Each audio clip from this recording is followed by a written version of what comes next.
Talking of the aforementioned gentleman, that's not Sir Gabriel Byrne, the other one. He is Scotland's most controversial broadcaster, and indeed, he is the talk of the UK radio industry. He doesn't play records like some lesser talents I could mention. He spouts off. A man of very definite opinion on all manner of subjects. Women drivers, single mothers, students, working mums, you name it, he takes them all on. The voice of reason or the voice of blind prejudice, whatever you say, he's got a great face for radio. Ladies and gentlemen, Scottie McCLUE.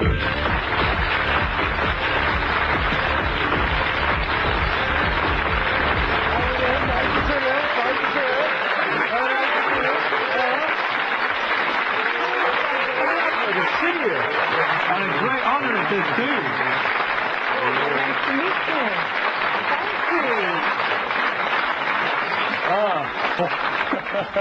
I'm going to ask you, we've been talking about prostitutes. You're a wise man. Oh, very wise. As I say, you spout off every day to your listeners. Yes. And you have... Sounds like a medical condition, that. Yes, I we'd be surprised if you had it. Why do men go to prostitutes, Scottie? Well, I don't know that I'm actually the best person to ask that. I mean, the first thing is I couldn't do what the prostitutes do, you know, for a variety of reasons, but I couldn't stand out in the cold all that time, you know, I couldn't cope with that. I think the real reason that men go to prostitutes is I blame their wives, I blame the women, because if they... No, seriously, no, they're laughing away. Don't start any of that, I'm telling you. Now, listen, come on, you blame the women, this is outrageous. Just a minute, no, they're absolutely fine, hang on a minute, I blame the women because if they would keep their men puffed out, right? If they keep their men puffed out, they wouldn't be fit to go to prostitutes. Now, the girls themselves... Before you go, can I ask you a very personal question? Aye. Are you puffed out? Well, puffed out. I know, look, puffed out. Carry on. Yes. No, I actually think, I mean, I'm not want to do the girls out of a job. We don't want to do that. No, seriously, Barbara, you know, you don't want to do the girls out of it. What we could do is, say, open an old mine in central Scotland or something like that, and get the girls to work the mine. And then the women could keep their men puffed out, and everything would be fine. There'd be no need for prostitutes. Why do you reckon men go to prostitutes? Well, there is a grain of truth in what he's talking about. A lot more than a grain, Barbara. Come on, you reckon there is a grain of truth in what he's saying? There is a grain of... Yeah, well, but half of the things that they want prostitutes to do, no reasonable woman would want to get up to anyway after a hard day's work and looking after children. Oh, well, you've got more of a knowledge than you've studied it and all that. I would just be walking a wee straight bit of the heave-ho. You wouldn't have to go then, would you? Probably not. No, absolutely. Keep the wife puffed out. What about women drivers? They're another bugbear of yours. So, I mean, it's outrageous prejudice. But let me hear your views, first of all. No, please. This is not a prejudice, actually. I'm not prejudiced against women drivers. I'm not prejudiced against women in any way whatsoever. You know, that's the first thing. No, I have to say that, and you know I'm right. Well, what about women drivers? Women drivers are very, very dangerous. There are a number of things that women do well. For instance, they have their monthlies. They need a week off to do it, mind you. I don't believe it. They have their monthlies.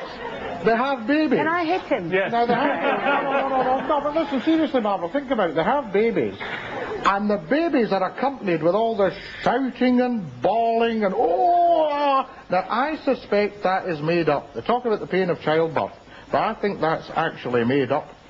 And I'll tell you why it's made up. It's made up to keep men in their place. I'm just taking all the... I'm aghast, actually. Well, you don't look aghast. I've got 3 children. This is absolute rubbish. Is that right? Anyway, go on. Well, a lassie came on last week and she said, Scottie, you don't understand what it's like having a wean. It's like pulling your top lip over your head. Now, why would you want to pull your top lip over your head? To get the child. To get the child. What a funny way to produce a child. Pull my top lip over it. Take my bonnet off. But to get back to women drivers rather than childbirth. How did we get on to childbirth for women drivers? Unless you're sort of driving a car and giving childbirth at the same time. Well, if I said we're going into labour, you'd have started the politics. What is it with women drivers? I think the problem is women are just not cut out to drive cars. They're not coordinated. If you're driving along the motorway, and there you see this wee car in the middle lane, and the other 2 lanes are jammed, and you think, why is that car doing 40 miles an hour in the middle lane? And the answer is, there's a lady driving. Not always. Now, wait a minute, this woman's heckling me here. I'm a great fan of yours, darling. All you know, right, it's Scottie, I'll wonderful. shut up. No, So what I do you don't prescribe? mind. What's the answer then? Well, the answer is to take the women off the road altogether. Put them onto public transport, right? Or you could curfew it so that you don't get these wee cars all steamed up with a dug and four wains in the morning going to school.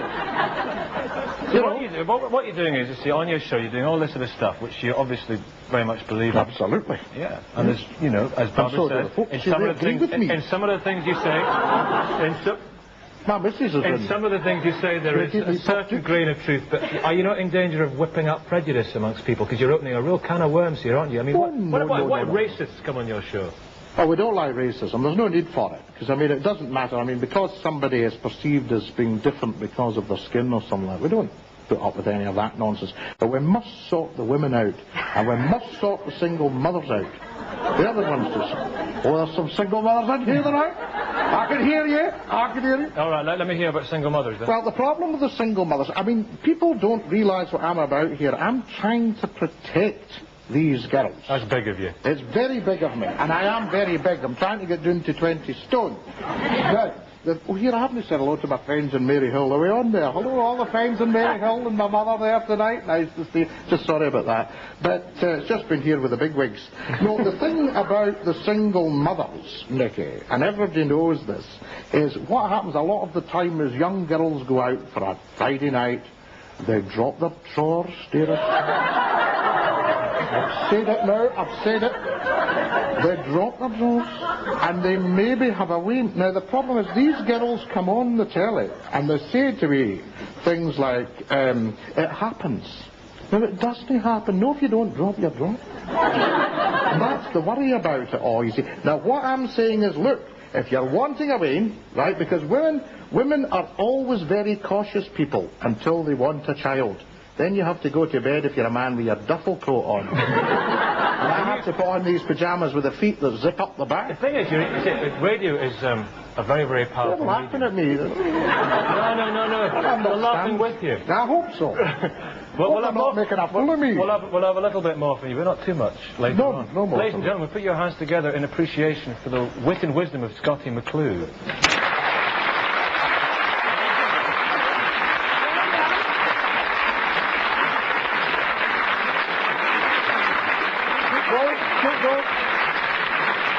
And now...